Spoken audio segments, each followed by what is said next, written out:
kenn topp fi yonent amu fi nit nga topp nit kooku moo la jàngal ni la yonent bi loolu la doon def nga gëm kooku def ko ni yonent bi li la daan def lii may wax nii nag da nga koy bàyyi xel bu baax pour dégg ko amu fi kuy topp ndiw mooy diw da nga koy gis di ko dégg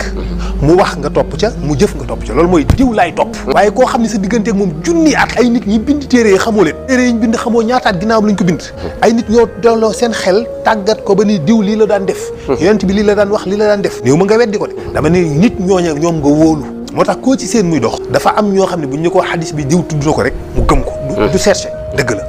waaye bu ko ñooñoo waxul ñeneen wax ko ñu wuuteeg moom rek du ko weddi ko kon moom gëmul téere bi gëmul yonent bi nit ñooñu la gëm ñooñu bu ñu ko yonent bi nii la mel mu gëm loolu bu ñu ko yonent bi verte la mu gëm ko bu ñu ko yonent bi bleu la mu gëm ko parce que yow Alaaji Maalik nga jël muy sa référence exactement lu mu la wax ci yonent bi dafay doy léegi yaa ngi ko naan xilaas bi leneen la mais ñii di cëkkal seen tubéy ak di yar seen sikkim boo waxee ñun Ibnu Taymiya voilà moom la moo tax man lay wax nii Ibnu Taymiya ñoom boo dañ naan li Ibnu Taymiya en tout cas ka dal seen xel ka ñu gëm kooku lu mu wax wér na keneen ku wax ku wuuteeg moom rek nekkoo ci dëgg